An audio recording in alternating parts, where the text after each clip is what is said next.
Ladies and gentlemen, the five-time IndyCar champion.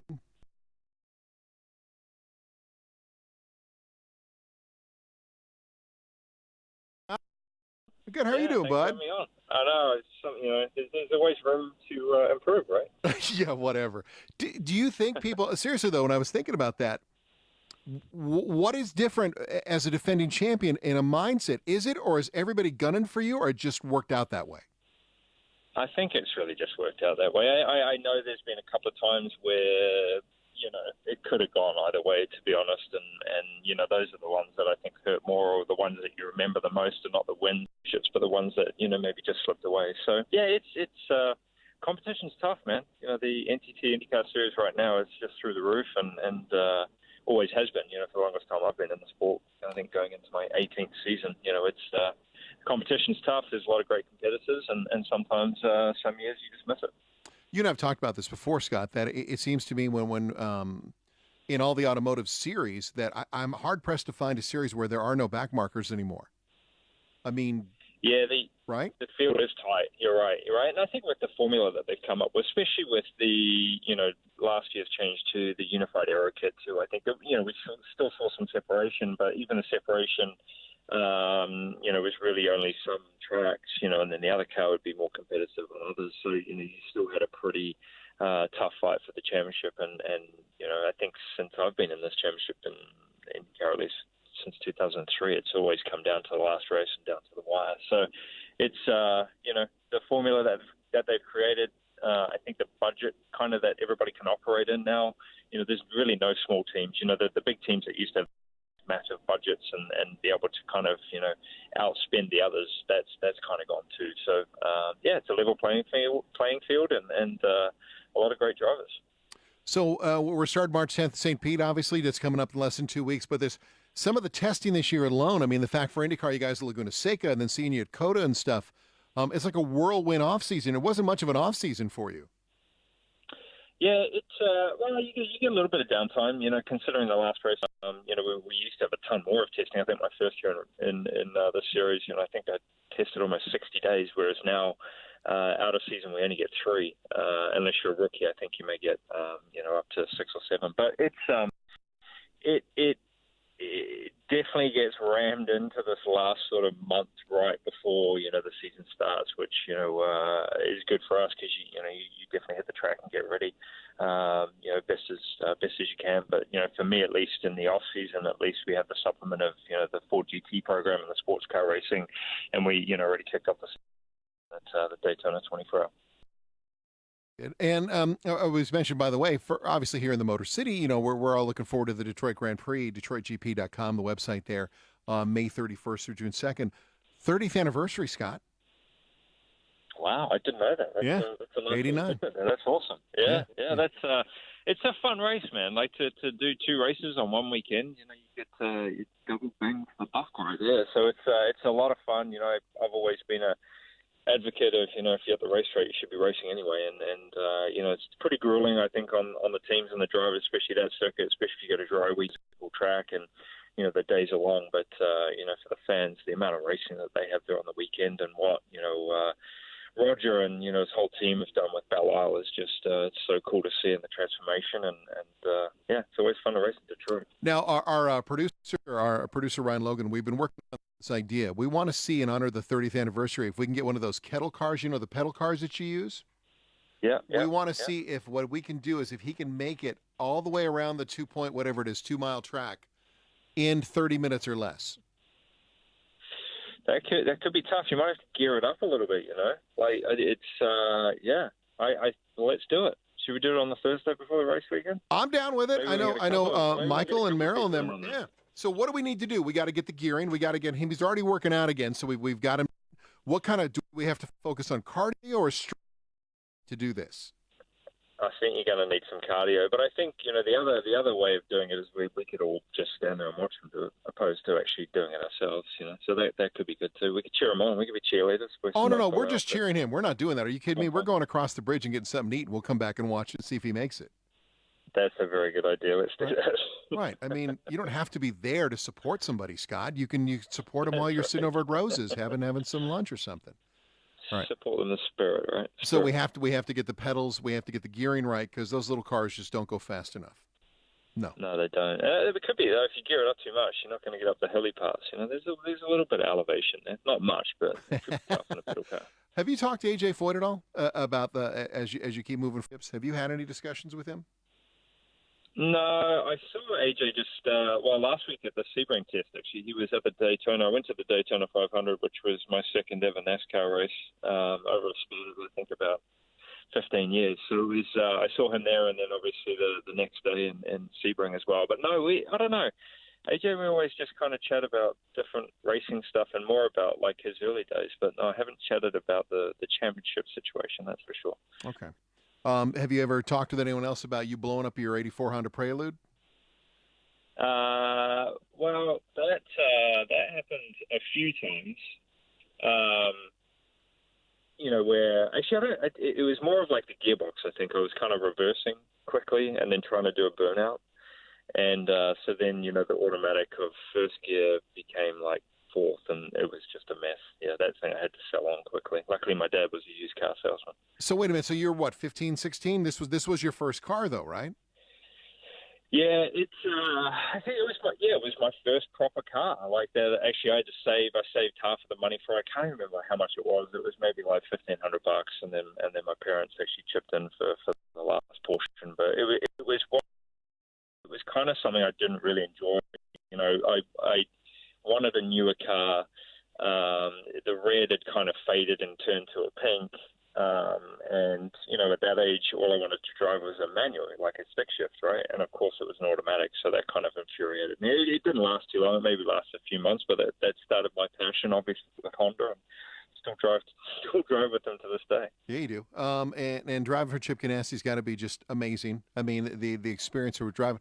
What is it like driving? We talk so much about, but tell me something about Chip that I don't know. Tell me something of what it's like driving for him. He's got a lot of bark, but the bite's not that bad. I don't know. Really? I think, okay. Yeah. I wouldn't suggest him trying it, but it's he I think definitely over the years from when I first met him, and I remember the first meeting I had with him. I walked out and I was telling my manager at the time, I was like, man, I don't think that went very well. Like he just he's a big personality. He can be a bit broody, and it just but on the inside, he's especially when something tragic happens or something kind of unforeseen, he's the first person there, offering help. And, I think,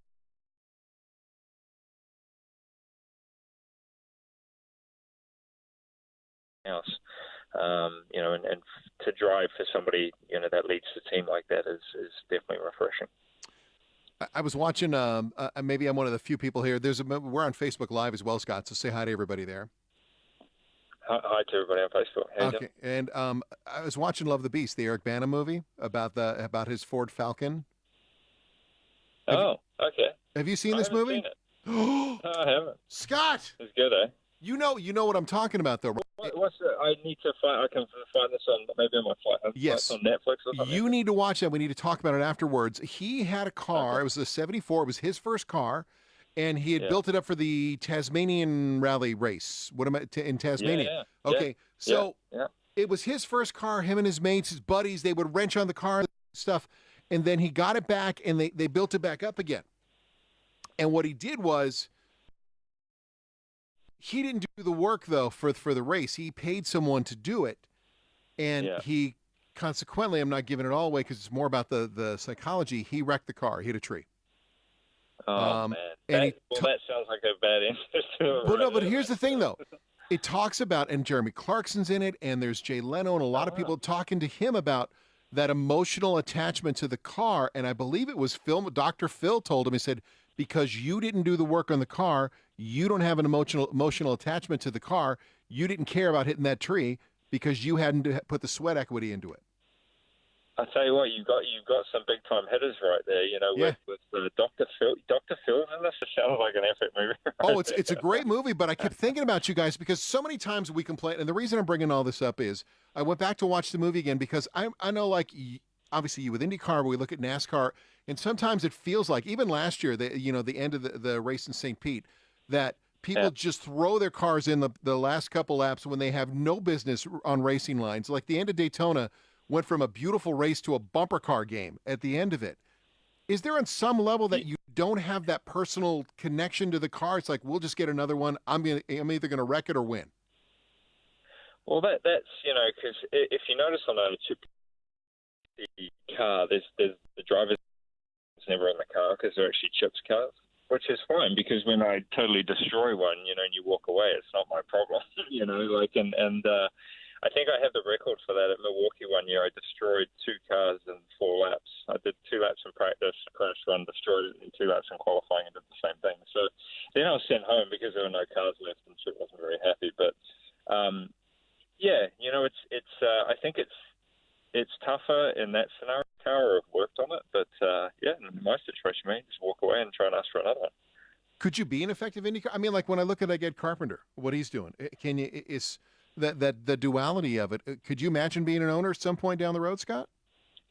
No, I definitely. Unless it's somebody else's money. That's what they say. Motor racing. What's the deal? How do you make a small fortune in motor racing? You start with a very large one. So I don't know.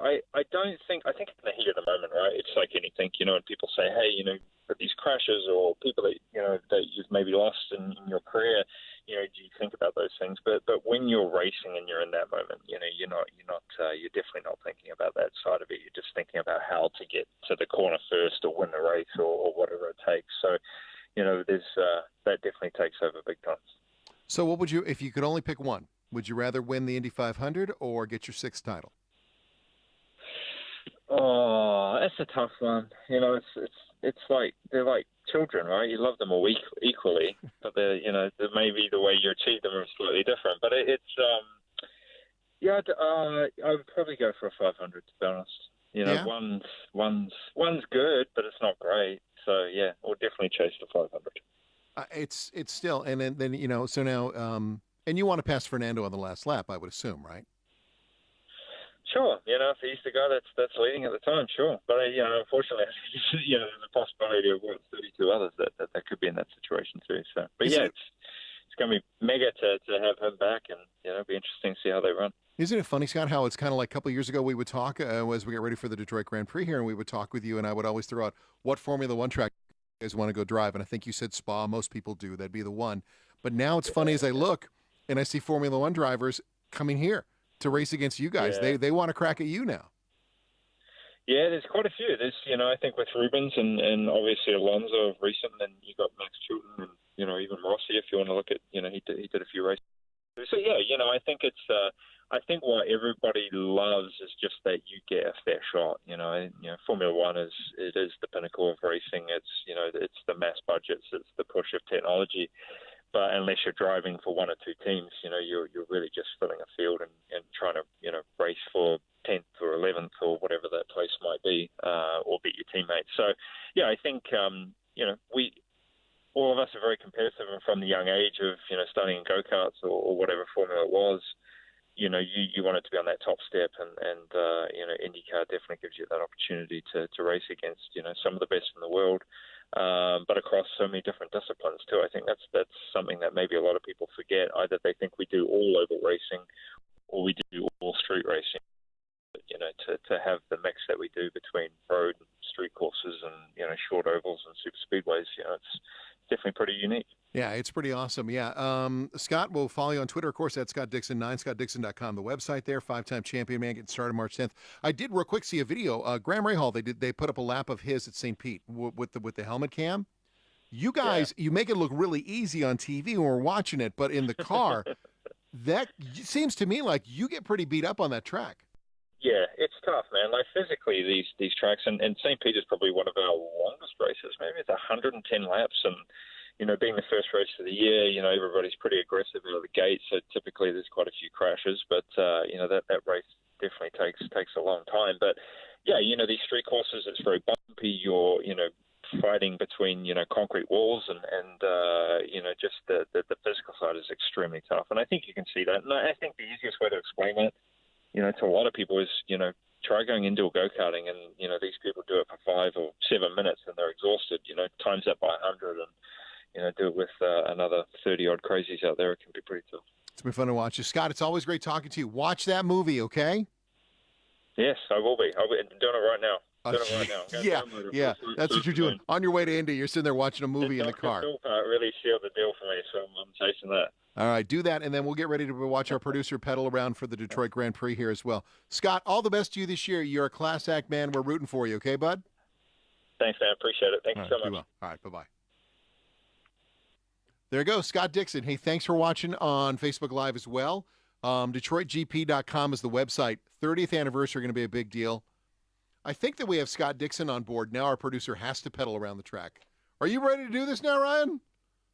He went to the gym once, and suddenly he feels like he's Lance Armstrong without the cheating. Anyway, thanks so much for watching, everybody. DetroitGP.com for that as well. IndyCar.com. If you haven't watched the series, it's crazy. And what we were talking about, these guys in St. Pete beat the crap out of each other and love the beast. Cool movie. Bye.